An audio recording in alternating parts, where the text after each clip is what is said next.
Hola amigos, bienvenidos al canal, yo soy Santiago Costa y les tenemos una entrevista muy especial de Experiencias AMG, la serie donde hablamos con médicos internacionales que han cumplido su sueño de especializarse en Estados Unidos.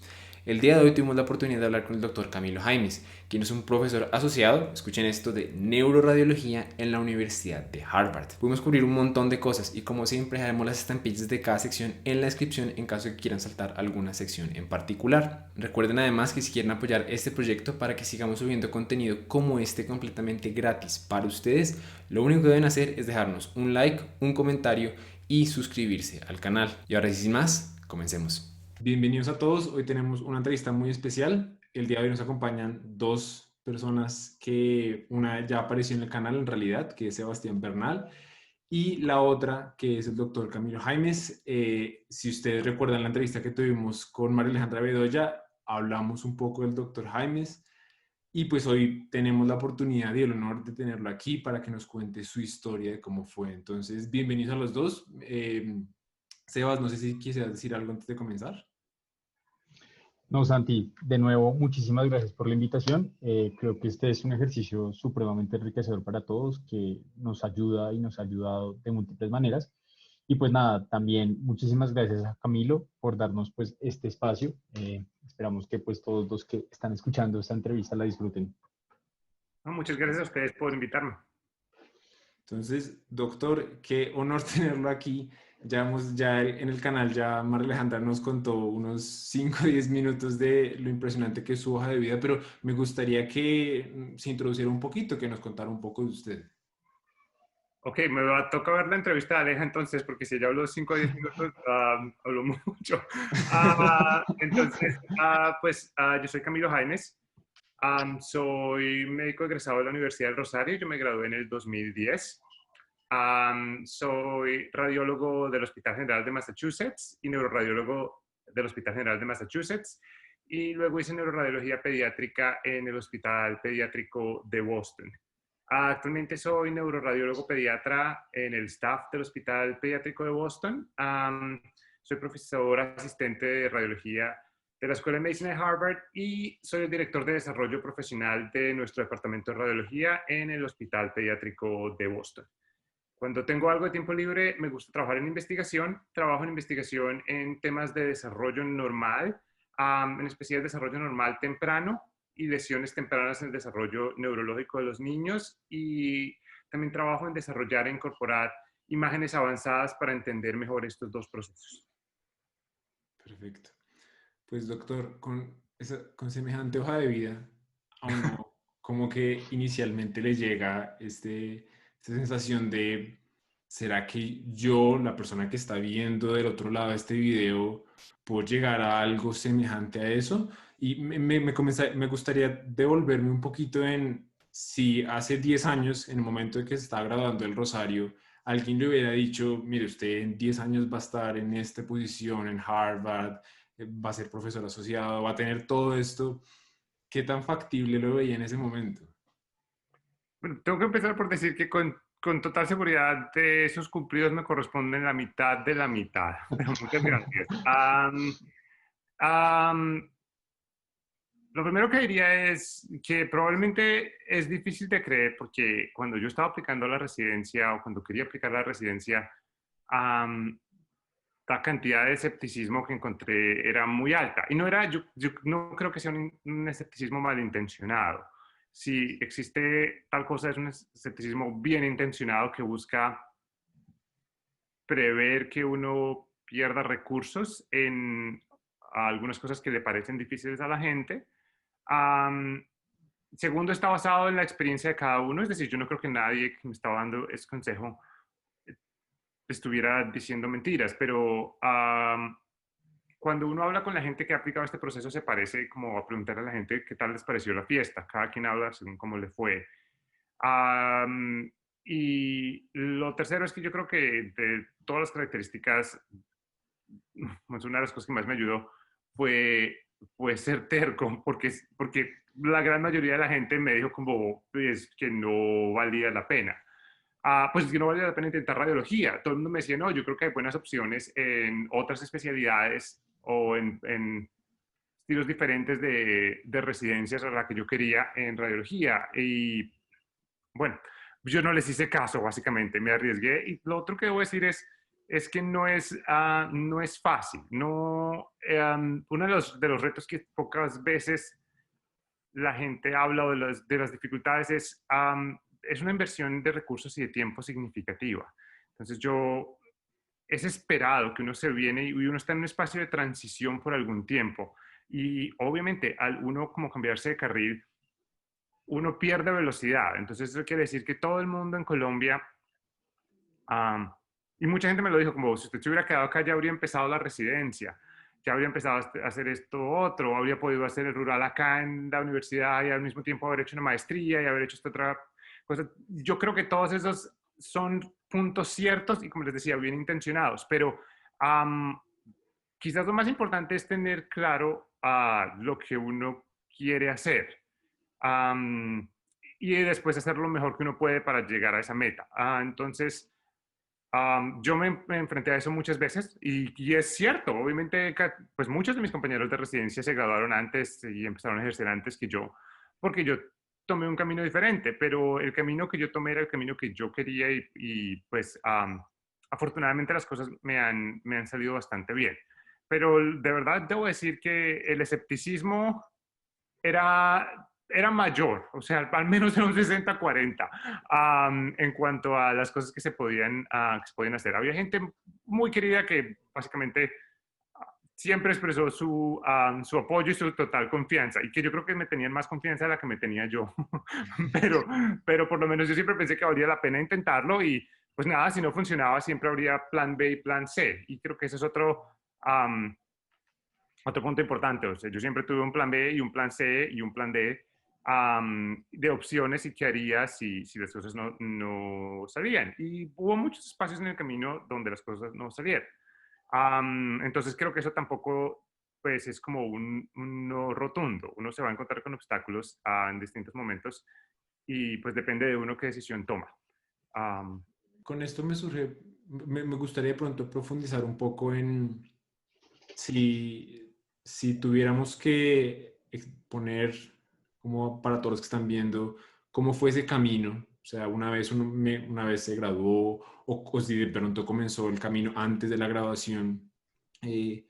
¿Cómo fue todo ese proceso de salir de médico, graduado de Colombia, por ahora dejémoslo entrar a residencia de radiología en Estados Unidos? Más o menos, ¿cómo fue ese proceso? Bueno, lo primero es que yo tomé la decisión de que quería venirme a hacer la residencia relativamente temprano en la carrera. Y eso fue súper importante porque a pesar de que yo en ese momento no dimensioné lo importante que era, yo hice el Step 1 estando como en séptimo semestre, yo creo, entre séptimo y octavo. Yo aplacé un semestre y luego en décimo, sin aplazar semestre, es un semestre relativamente laxo en la Universidad del Rosario, hice el segundo Step.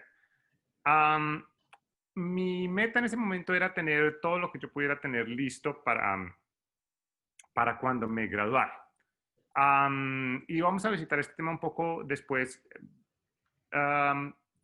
y mirarlo retrospectivamente. Pero en ese momento yo creo que es importante tener eso claro. Si uno sabe cuál es la meta, es mucho más fácil hacer una utilización óptima de los recursos que uno tiene. Lo segundo que uno necesita para utilizar ese tiempo clave que uno tiene es saber qué es importante para el proceso.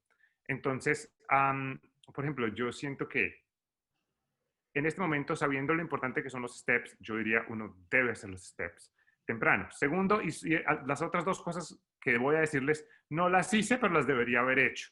Y es, ahora entendiendo lo importante que son las cartas de recomendación y los contactos, yo diría que uno tiene que utilizar las conexiones de la universidad, los conocidos y la posibilidad de ir a hacer rotaciones como estudiante para hacerlas, porque tiene bastantes ventajas. Yo, de nuevo, no lo hice, pero debería haberlo hecho. Y lo tercero es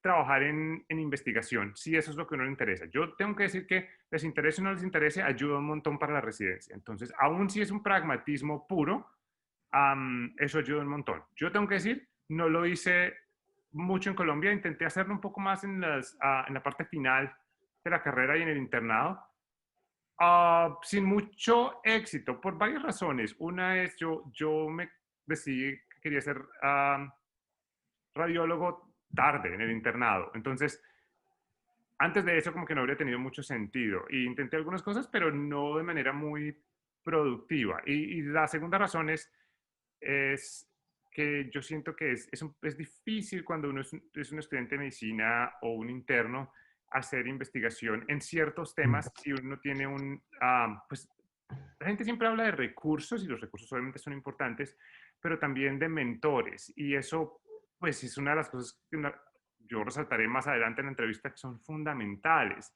Y creo que eso es difícil en ciertas áreas. Por ejemplo, yo siento que en radiología yo no tenía nada ni remotamente cercano. Es más, aún hoy en día, muy curiosamente, conozco muchos menos radiólogos colombianos de lo que conozco radiólogos, por ejemplo, argentinos.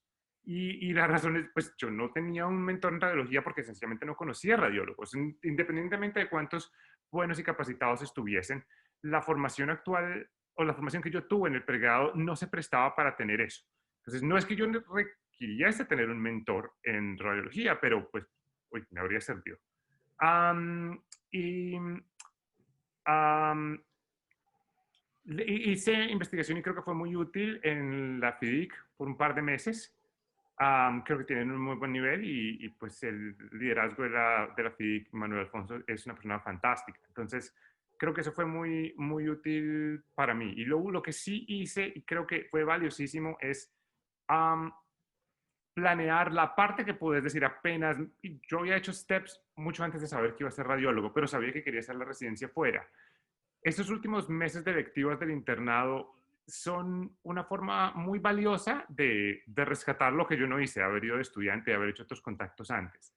Entonces, en mis meses de internado yo hice varias rotaciones afuera y creo que eso es súper importante de muchos puntos de vista. Uno es que tiene la ventaja estratégica de que está cerca al momento de graduación. Pues al estar cerca del momento de graduación, si ustedes van a rotar en el 2005 y quieren volver en el 2010, ha pasado un montón de tiempo. Pero del 2010 al siguiente paso, en mi caso, era inmediato y eso tiene algunas ventajas. Entonces, yo siento que eso fue súper importante desde el punto de vista estratégico.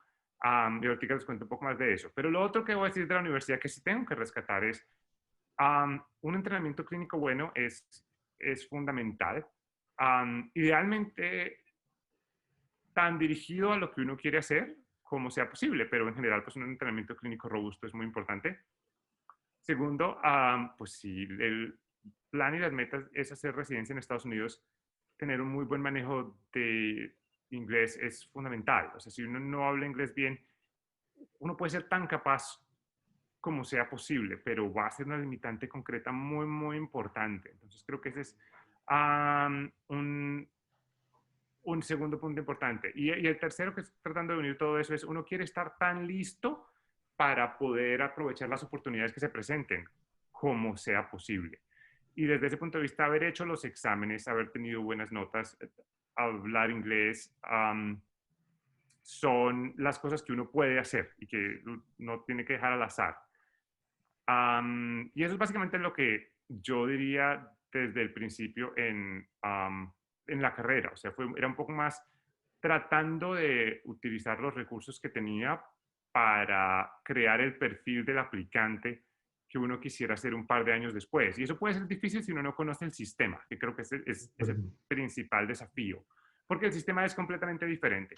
Entonces, creo que si la gente entiende un poco el sistema, y yo lo hice, yo hablé con gente que estaba haciendo residencia, que estaba aplicando a residencia o que estaba más adelante que yo, para entender un poco cuáles de las cosas que yo podía hacer servían y cuáles no. Y entonces eso fue como otro punto importante en mi paso.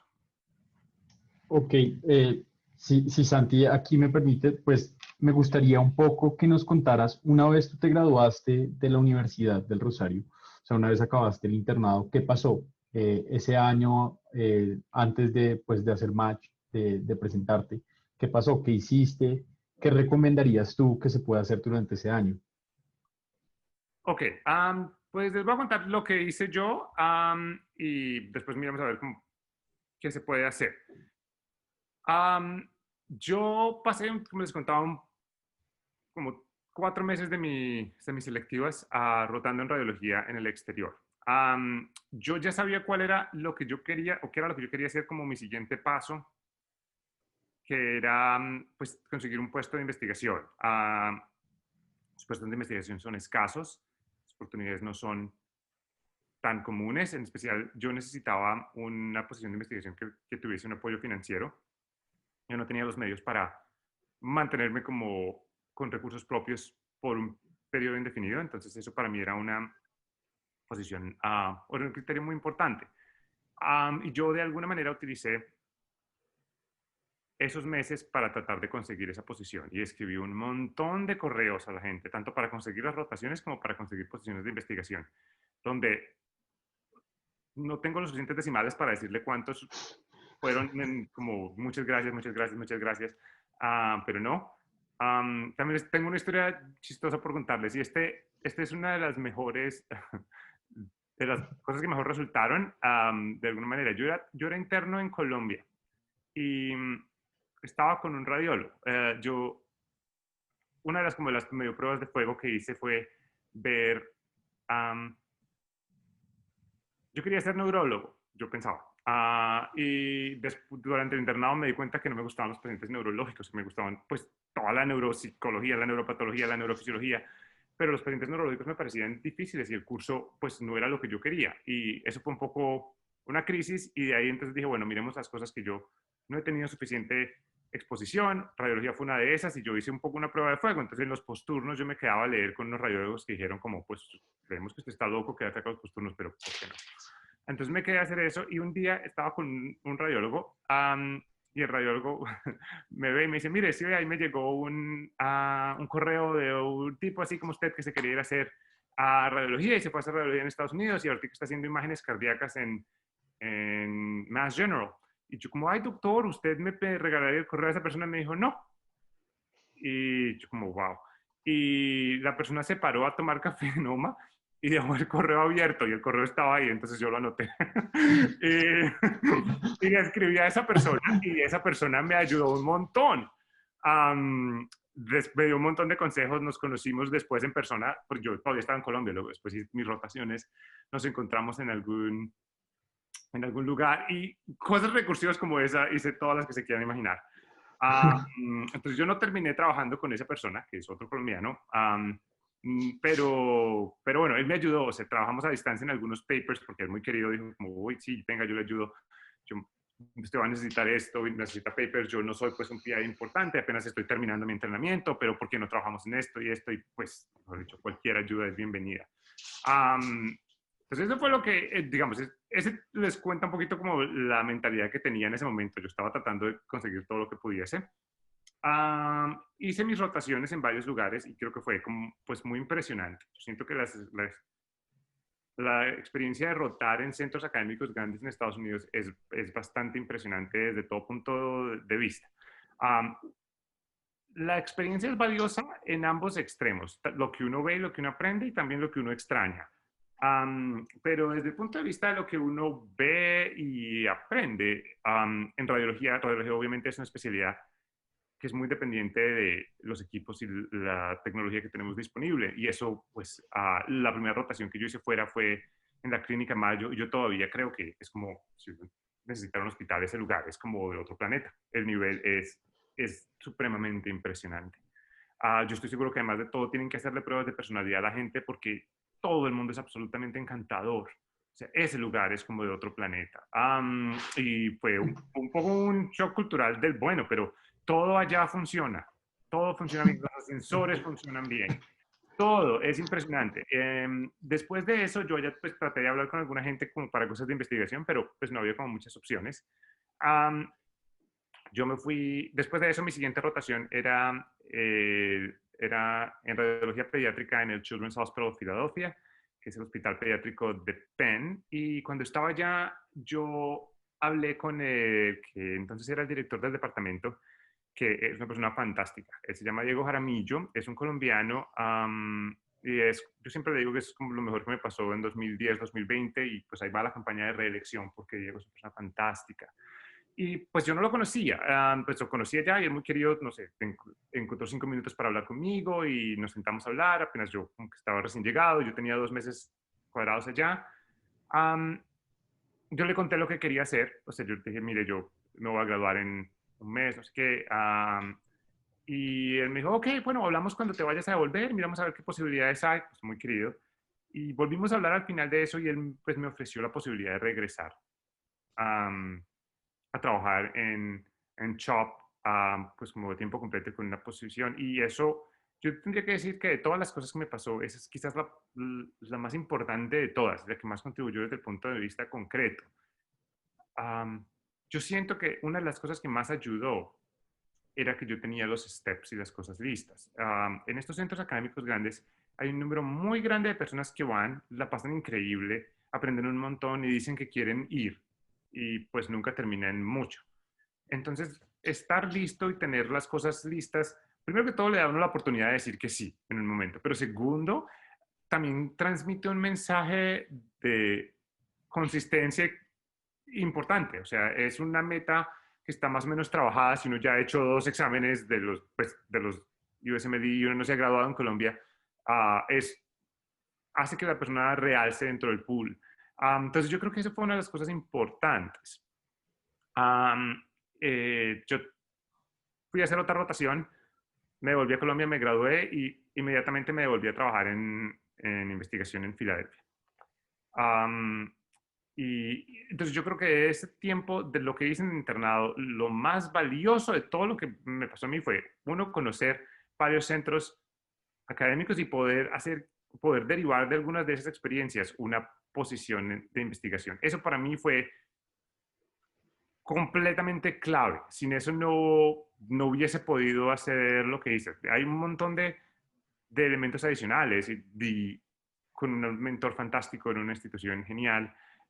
Pero ese es un factor súper clave y tengo que decir que de todas las preguntas que me hacen a mí, todavía alguna gente me contacta, esa pregunta es la más difícil y es cómo encuentro una posición de investigación. No tengo una respuesta clara y concreta. Creo que lo mejor que uno puede hacer un par de cosas. Uno es estar listo. Y dos es tener gente que crea en uno, que sepa que uno está listo. Esas son las dos mejores respuestas que tengo. Porque eso es lo que sucede. Pues en mi caso, yo no conocía había un colombiano trabajando en el departamento cuando yo estaba y yo básicamente lo reemplacé, pero yo no lo conocía ya.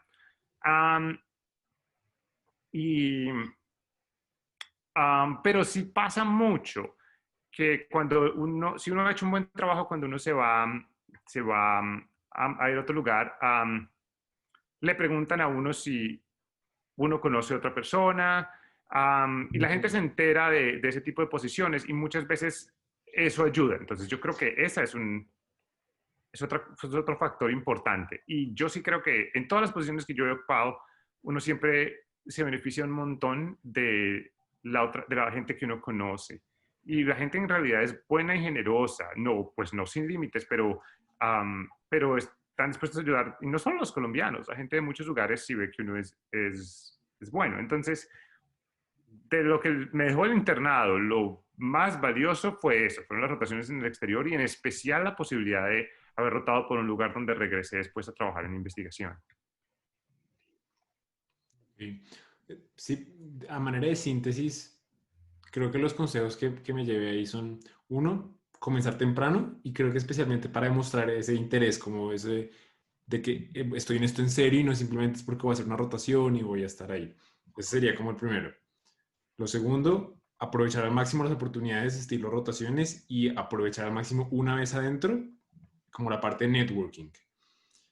Y pues trabajar bien fuerte a todo lo que puede ser un plus en la hoja de vida, como investigación. Con esas tres cosas, me gustaría saber, pues, dado que ya tenía los steps, dado que ya había tenido sus rotaciones, o sea, dado que todo esto estaba como cayendo en su orden, ¿cuáles fueron las dificultades que se enfrentaron durante el proceso que hicieron ver que aunque yo ya tenía esto, de pronto no iba a ser tan fácil? La primera es, por ejemplo, conseguir las rotaciones. A pesar de que eso suena como un dado, es una lotería porque uno está aplicando a un montón de lugares, a ver quién le contesta que sí, quién le contesta que no, si cuadran, si están encima, si no, y uno tiene muy poco control al respecto.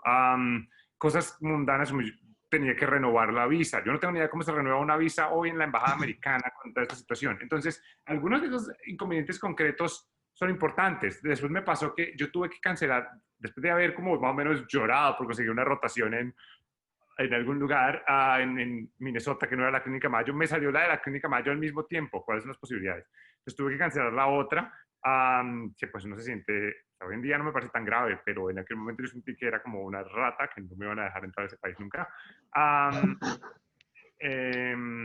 Entonces, eso fue como primer elemento. Segundo, pues las consideraciones económicas, al menos en mi caso, eran muy importantes. Es supremamente costoso irse de tour por Estados Unidos.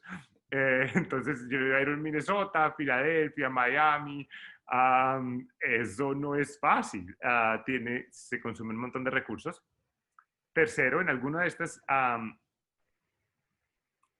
viajes, ni siquiera me acuerdo dónde estaría. A mí me ofrecieron una posición en investigación no paga acá en Boston, en Mass General. Y me había encantado aceptarla. Era una posición en neuroradiología y pues, bueno, el tiempo diría que yo iba a ser neuroradiólogo, pero en aquel momento era como supremamente tentador, pero no tenían fondos. Y al mismo tiempo, más o menos, apareció la oportunidad de Filadelfia. Y la verdad es que, les voy a decir, o sea, sencillamente no habría habido la posibilidad de que yo me viniera para Boston a trabajar sin un salario. Era imposible. O sea, que era un dilema puramente retórico, porque en realidad no había posibilidad alguna. Pero les tengo que contar además que una de las personas que me ofreció, la persona que me ofreció la posición en Boston, es otro colombiano y conoce a mi jefe. Y cuando yo le conté, porque, pues, no sé, yo realmente no creo mucho en secretos, yo, como estoy considerando estas dos cosas, esa persona me dijo, no hay peligro, vete a trabajar con Diego. O sea, yo soy otro neuroradiólogo más. Diego es un mentor fantástico con mucha mayor trayectoria. O sea, él, la persona que estaba tratando de ofrecer una posición a Boston, me dijo como, no, o sea, aquí no hay nada que hacer. Esa es la respuesta clara. Y yo creo que el consejo de la gente es bien importante. Yo todavía le pido consejos a Diego en cosas, en todo, básicamente, en todo lo importante. Y entonces esa fue otra, pues como posición un poco difícil. Tercero, llegar pues como y empezar de ceros. Yo siento que los médicos colombianos no tenemos un entrenamiento fuerte en investigación. Y eso es obviamente un problema porque en el momento de tomar un trabajo nuevo, pues tenemos una curva muy, muy, muy empinada. Y el asunto es, los trabajos de investigación son tan especializados que es imposible, o sea, es imposible que uno salga perfectamente preparado para eso. Entonces, yo creo que uno puede tener bases y algunas otras cosas, pero no va a estar perfectamente listo para eso. Y eso es un reto en sí importante. Estas son como las partes directas a las que me enfrenté. Lo siguiente es, y yo creo que las cosas pueden haber cambiado, pero en mi época una opción muy frecuente y tentadora era irse a hacer residencia a España.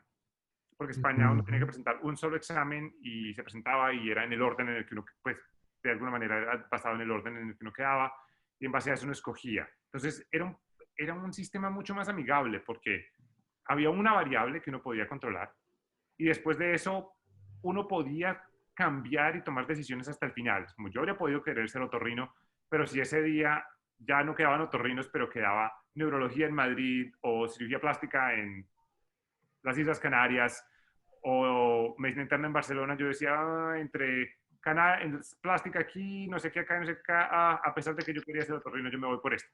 El sistema americano no permite eso y eso obviamente lo hacía más difícil. Segundo, el sistema americano es un proceso larguísimo. Entonces, eso hace que sea poco más difícil. Entonces, el hecho que uno no tiene ninguna garantía hasta, hasta tarde en el proceso es un asunto súper difícil, porque yo empecé el proceso de aplicación. Lo primero que todo es que, a pesar de que todo el mundo me dijo como, bueno, tómese 2 años para hacer investigación, yo por supuesto no le hice caso a nadie, pero debería, o sea, debería haberle hecho caso. Yo apliqué, yo empecé a trabajar en CHOP el 1 de noviembre, cuando suman y restan lo que pasó con las visas y de cuándo y no sé cuándo. Entonces yo me gradué en julio.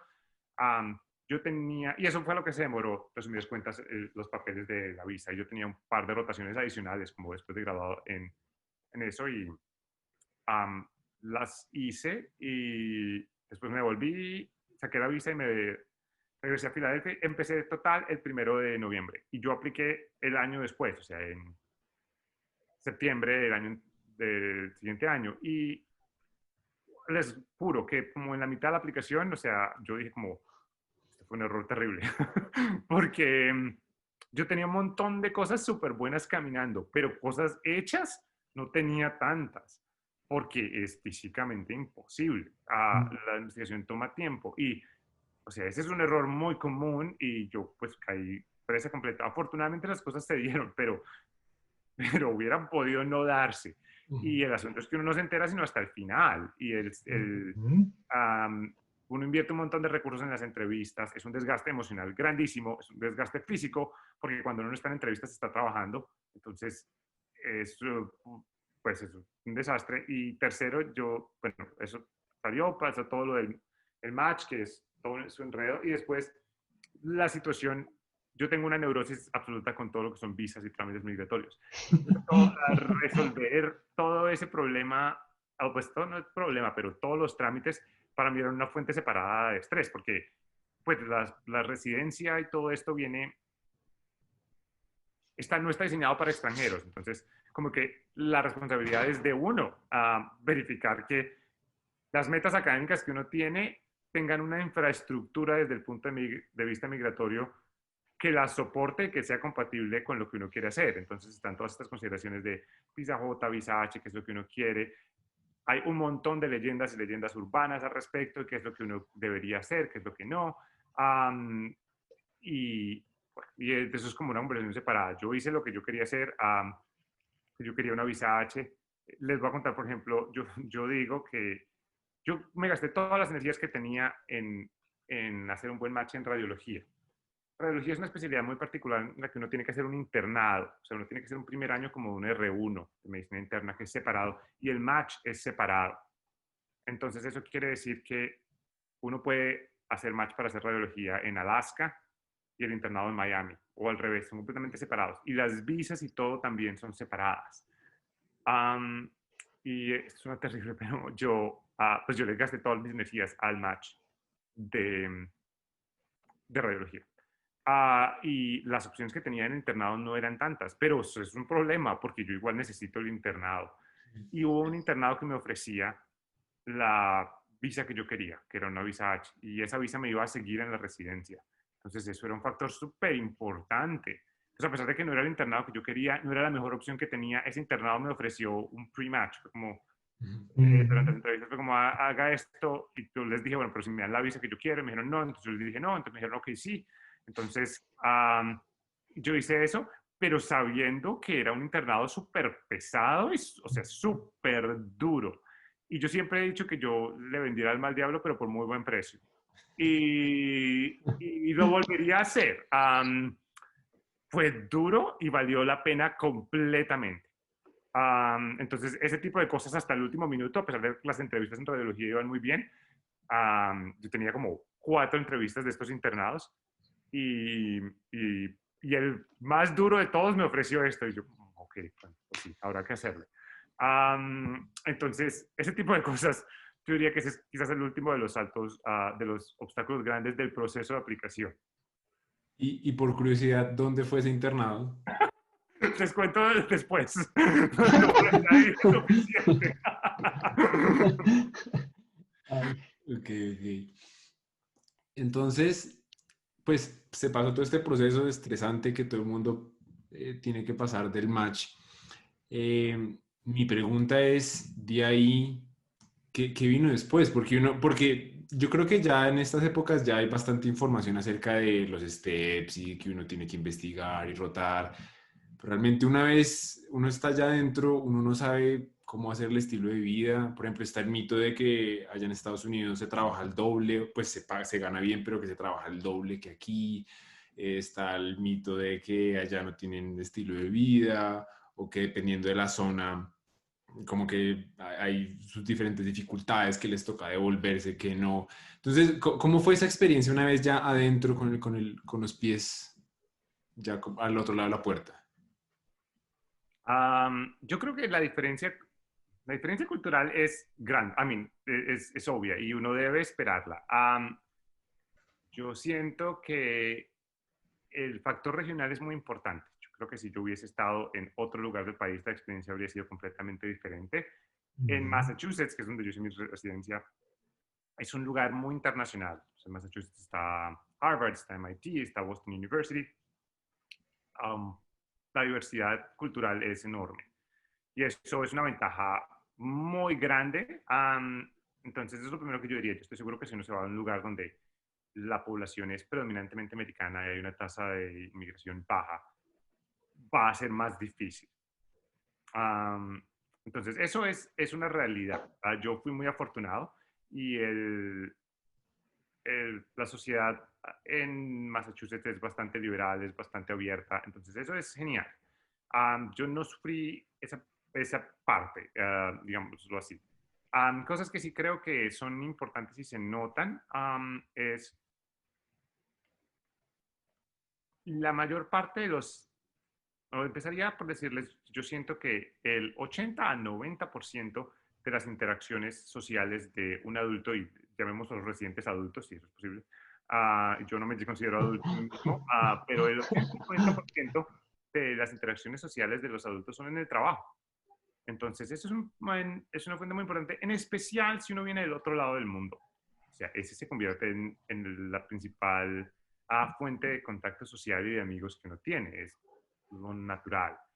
Una circunstancia bastante diferente es los médicos americanos que se encuentran en ese momento de su carrera, um, en general, son mucho más independientes y hay dos factores bien importantes. Uno es, yo siento que ellos han tomado una serie de decisiones que los han llevado a donde quisieran. Es decir, ellos probablemente se graduaron, no sé, digamos que son de Nueva York. Dijeron que querían ir a college en California, entonces se fueron a Berkeley. Después decidieron que querían ir a la escuela de medicina, dijeron, esto yo quisiera conocer, quisiera ir a la escuela de medicina en el sur, entonces fueron para Emory. Y después ahora quieren hacer residencia en el noreste, entonces se van para Nueva York. Hay una serie de decisiones informadas que han ido tomando, mientras que nosotros los inmigrantes rara vez tenemos ese lujo. Nosotros estamos tomando la plaza de investigación que nos sale, nos vamos a la mejor de las opciones que tenemos, pero uno nunca ha escuchado, pues en general, a los internacionales decir como, no, yo sí me quiero quedar en el noreste.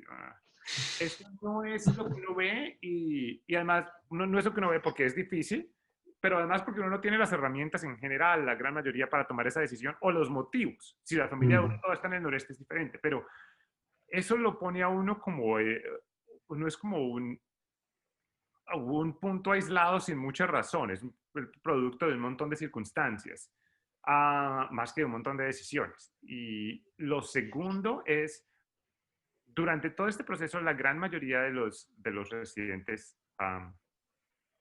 americanos tienen estructuras sociales bien construidas. Es decir, para ellos entrar a la residencia no es un cambio, claro, es como cambiar de trabajo. Entonces imagínense si ustedes están en Bogotá y ya tienen su vida armada y son médicos en el country y renuncian y se van para la Santa Fe.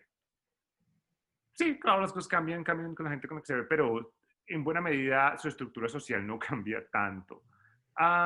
Entonces, esa es una diferencia muy grande con nosotros, porque yo llegué a la residencia y no conocía a nadie en Boston.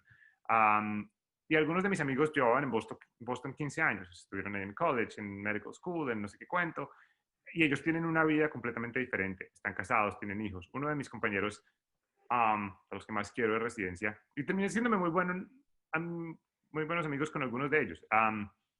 Uno de ellos estaba casado y tenía 3 hijos. Y el hijo más grande tenía 10 años. Es como, wow.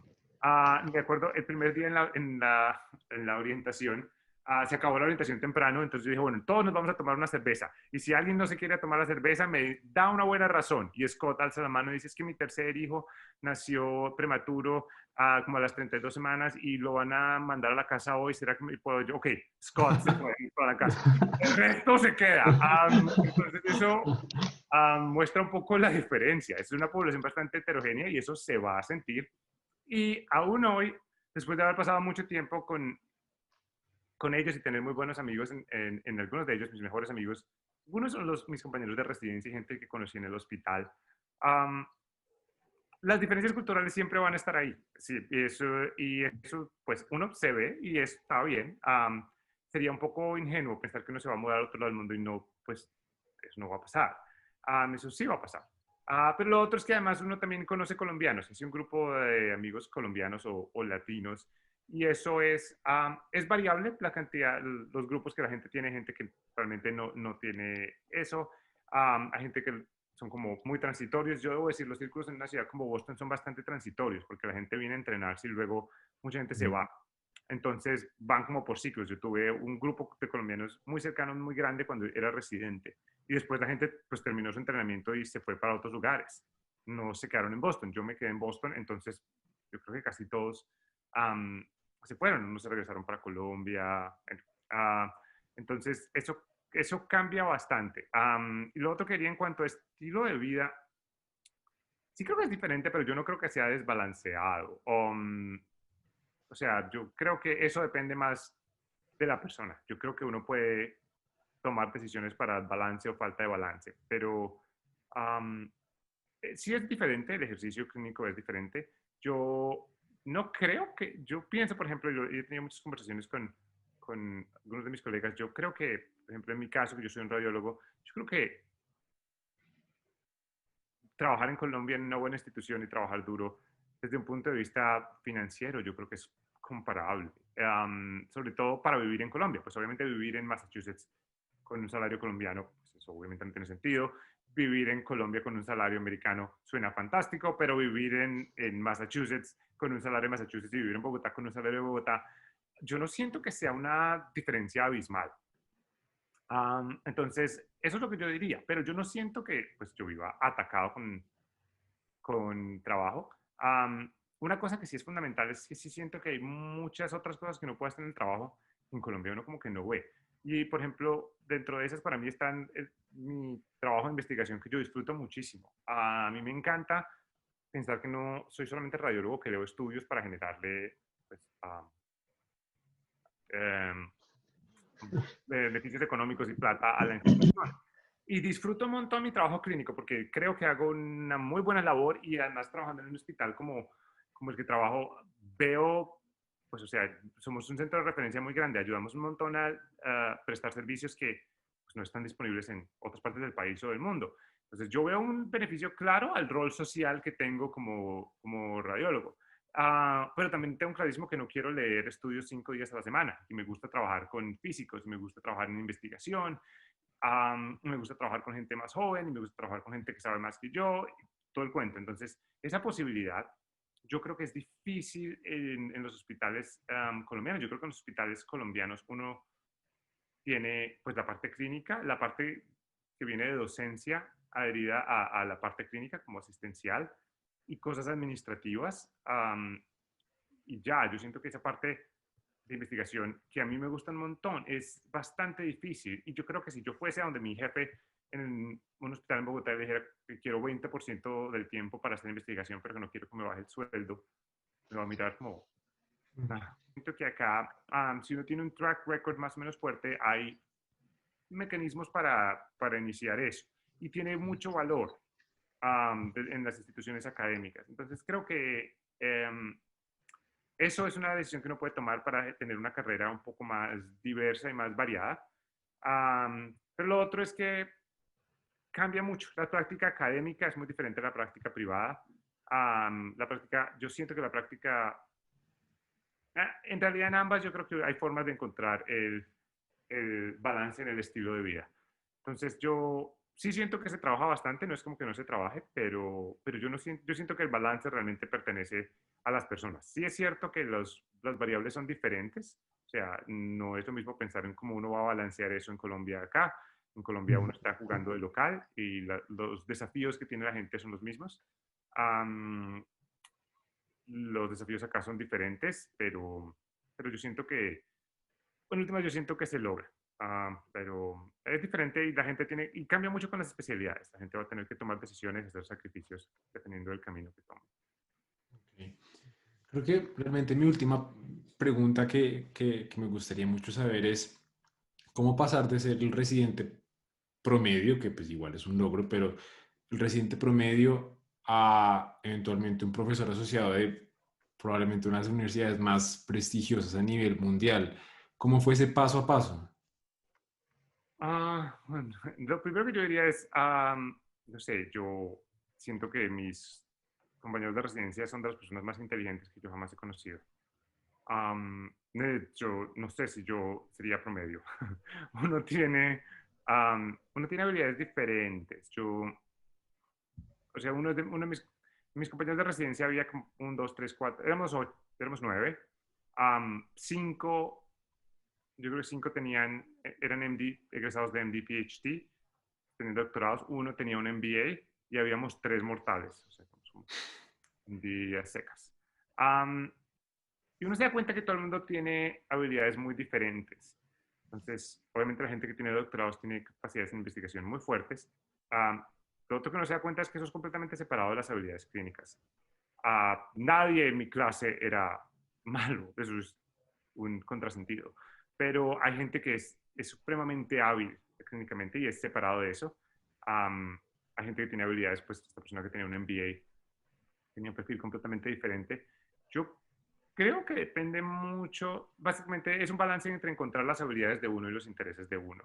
Entonces yo tenía, mi perfil era un perfil clínico bastante fuerte porque la investigación que yo había hecho en CHOP era muy basada en cosas clínicas. Entonces yo era muy hábil en resonancia clínica porque yo había visto más resonancias que mis compañeros, esencialmente. Muy particular, uno de mis compañeros es un físico, o sea, él crea secuencias de resonancia. Tiene un nivel muy superior al mío en resonancia, pero no era el caso mirando las resonancias. O sea, no quiero decir que fuese malo, es muy brillante, pero yo tenía una ventaja clara para orientarme y ver las resonancias clínicas que había construido a partir de mi trabajo en CHOP. Eso no es parte de mi formación médica en Colombia, ni de si me entienden, ni era un don natural. Eso es porque había trabajado en ese campo y si hubiera trabajado en investigación en TAC, pues tendría esa ventaja en TAC. Eso es uno. Lo siguiente es un poco el mismo modelo de pensamiento y es ver cuál es la meta que uno tiene y tres, construir las habilidades que uno necesita para llegar allá. Yo siento que es fundamental, de cualquier manera, las habilidades clínicas. Yo siento que uno tiene que estar bien entrenado clínicamente, sin eso realmente yo no le daría a nadie el consejo que se fuera a una residencia grande para hacer investigación y no aprovechar las oportunidades clínicas.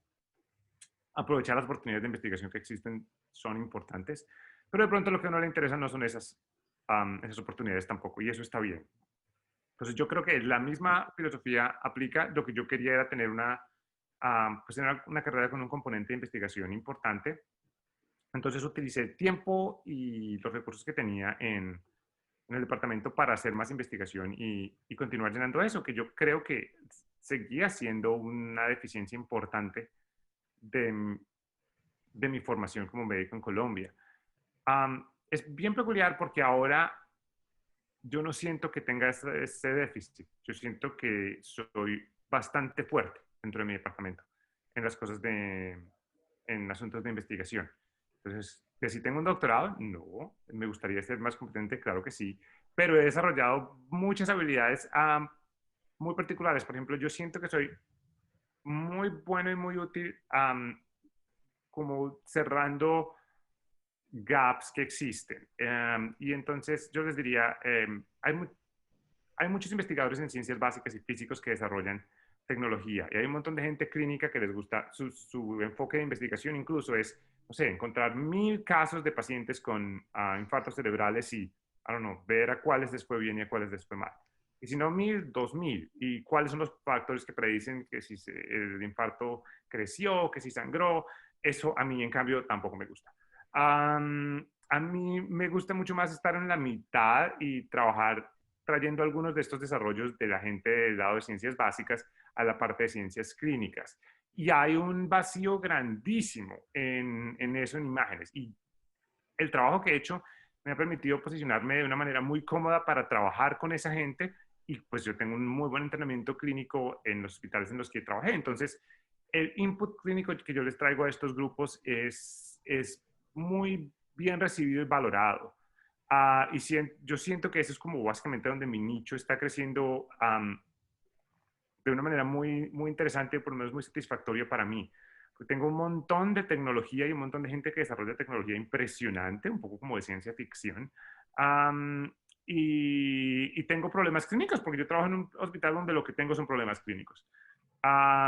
Entonces, pues disfruto mucho eso, más que, les diría, en mis trabajos, pues esto suena mal, pero no me encanta trabajar con otros radiólogos, porque otro radiólogo va a saber exactamente lo mismo que sé yo, o más. Entonces, a mí me encanta trabajar con físicos, me encanta trabajar con los clínicos, y es más difícil, toma más tiempo y más recursos, pero creo que, bueno, a mí me gusta mucho más lo que puedo hacer de esa manera.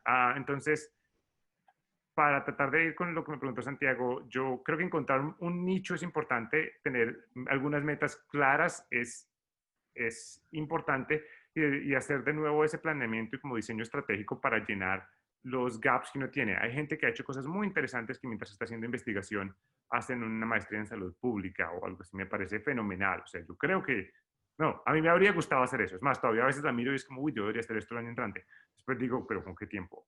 Pero me gustaría, o sea, todavía no lo descarto. De pronto la siguiente vez tengo otro título. Pero bueno, eso es lo que yo hago. Entonces yo he encontrado como un espacio en el que me gusta un montón trabajar con colaboradores fantásticos y, y creo que además eso es una cosa bien importante. Uno tiene que hacer trabajo que le guste. Yo no sé si es que sea temperamental o lo que sea, pero yo no puedo trabajar con gente con quien no me llevo bien. Entonces, sí, no hago eso. Ni tampoco hago trabajo que no me gusta. Entonces, por ejemplo, solo voy a escuchar gente, pero bueno, no me gustan los tumores. No me interesa hacer neurooncología pediátrica, no puedo, no puedo. O sea, yo no tengo problema con los casos clínicos, pero yo no voy a dedicarme a leer, a hacer estudios de tumores, no es lo mío. Y sí, yo siento que tengo un montón de fuerza y energías para hacer trabajo en cosas que me gusta, pero se me acaba muy rápido para hacer cosas que no me gustan, o trabajar con equipos con los que no me llevo bien. Creo que encontrar un poco ese tipo de cosas que son cómodas para uno, que están alineadas con las metas personales y que están alineadas con la personalidad de uno son fundamentales. Eso es lo que les diría. Un poco abstracto, pero... Ok.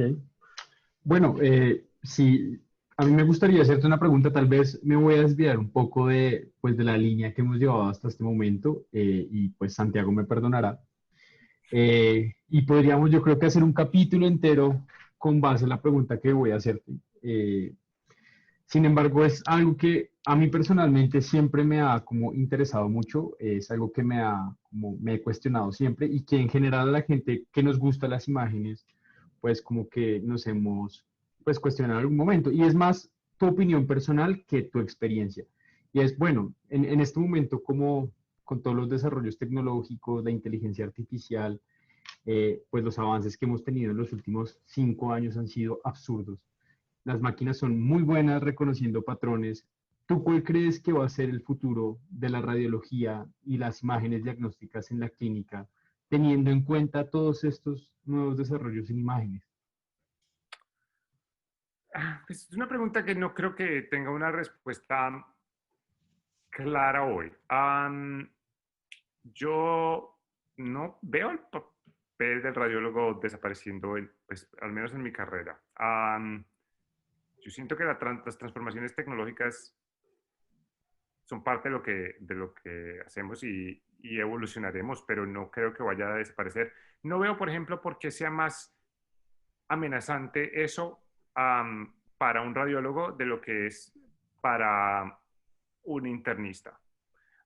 Es decir, no sé, la persona llega con neumonía y podríamos hacer un algoritmo de inteligencia artificial que incorporara el ecocardiograma, los valores del sodio, potasio, los valores del cuadro hemático, la radiografía de tórax y dijera qué antibiótico ponerle. Y dijera si hay que mandarlo a la UCI o no. Con casi ninguna interacción humana. Entonces me parece muy particular que los radiólogos estén tan enfocados como tan en el centro de ese dilema, porque yo creo que aplica igual para todo el mundo. O sea, realmente no lo veo como tan limitado a los radiólogos. Es probablemente un producto que los radiólogos sí somos, al menos en gran medida, una especialidad digital. Yo, desde por ejemplo que empezó el asunto del COVID-19, yo no he vuelto a Boston Children's. Mi oficina queda en mi casa. Yo no tengo oficina en el hospital y todo lo puedo hacer desde acá. Nosotros somos inherentemente una especialidad digital y yo creo que por eso nos asocian a eso, pero no somos los únicos. Es decir, para poner otro paralelo, si pensamos que una de las facilidades de las redes neurales de inteligencia artificial es analizar imágenes, pues ahí están también los patólogos y lo que hacen es mirar las diapositivas todo el tiempo y nadie está tan preocupado. Entonces, yo no creo que ese sea el caso. Yo sí creo que se va a transformar en muchos sentidos en cosas buenas. Y creo que eso está bien. Hay unas citas importantes, hay una famosa del jefe de patología de Johns Hopkins, como en el año 1900. Y básicamente en un discurso importante dice, como yo no entiendo este cuento de los microscopios, eso nunca va a reemplazar la patología macroscópica. Es como, obviamente hoy en día sabemos que eso no es cierto. Y los patólogos, en cambio, tampoco desaparecieron. Y lo mismo pasa en muchas cosas. Uno podría argumentar que un avión lo puede manejar en una red neural y que no necesita un piloto. Adicionalmente, tengo una lista larguísima, Sebastián, de cosas que yo quisiera que un computador hiciera por mí. Estaría agradecido. Cuando tengo que mirar, pues cuando estoy buscando, no sé, lesiones de esclerosis múltiple y tengo que encontrar una nueva en un paciente que tiene 200, es ridículo que en el 2021 no haya un algoritmo que ponga una flecha en la que apareció desde la vez pasada. Eso es ridículo. Los tumores, que si creció, que si está igual o que si se chiquitó. Es inconcebible que eso no lo haga un computador que no alinee las imágenes y no diga eso. O sea, más pequeño, igual un poquito más grande. Y hay un montón de labores que yo tengo la lista de verdad guardada por ahí para que los que desarrollan estos algoritmos nos ayuden con eso rápido, porque me harían la vida mucho más fácil. Entonces, yo siento que esa es una cosa, ese es un problema importante. Lo segundo es, desde que empezó la radiología, el desarrollo no ha parado en desarrollo de nuevas secuencias, en incorporarlas a la práctica clínica. Las redes neurales necesitan cosas validadas. Esa parte de introducir nuevas cosas y otras modificaciones dentro de la práctica clínica todavía requiere mucha intervención humana, y no solo de radiólogos, sino como de equipos grandes. Entonces, yo creo que para mí no es un tema de preocupación, es un tema muy interesante y creo que va a haber un montón de trabajo por hacer en investigación en eso para hacerlo de una manera responsable. Pero de lo mismo diría yo, o sea, nadie dijo que los infectólogos se acabaron porque inventaron los antibióticos. Entonces, no estoy preocupado por eso. De pronto mi trabajo cambie, pero... No sé si hay alguna otra cosa que gustaría compartir con las personas que están viendo este video, que están buscando de cierta manera un camino parecido al que ya recorrió, algún mensaje final. Yo creo que un mensaje importante, yo me he beneficiado un montón de esto, es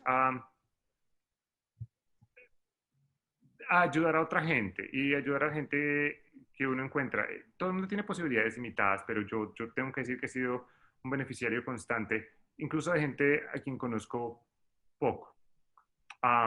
Es imposible ayudar a todo el mundo, es imposible decir que sí a todo, yo eso lo sé, y uno pues tiene que desarrollar como un criterio. Si yo dijera que sí a las 20 personas que me escribieron este mes, pues podrían venir 20, pero entonces voy a hacer un trabajo bueno con ninguna. Mientras que si trabajo con una o dos, probablemente pueda hacer lo que me toca hacer bien hecho. Pero creo que es importante tener un poco ese sentido de gratitud y ayudar a otra gente. Bueno, creo que no tengo nada más por decirles. Ok. No sé si Sebas, tú tienes alguna última pregunta, algo por el estilo. No, Camilo, de verdad, quisiera nuevamente agradecerte. Creo que va a ser muy provechoso para todos los que van a ver este video. Creo que nuevamente tu carrera ha sido admirable y creo que no soy el único que realmente le encantaría seguir tus pasos, porque realmente has hecho muy grandes cosas y nuevamente gracias. No, muchas gracias a ustedes por la invitación. Les deseo entonces una feliz noche y nos estamos hablando.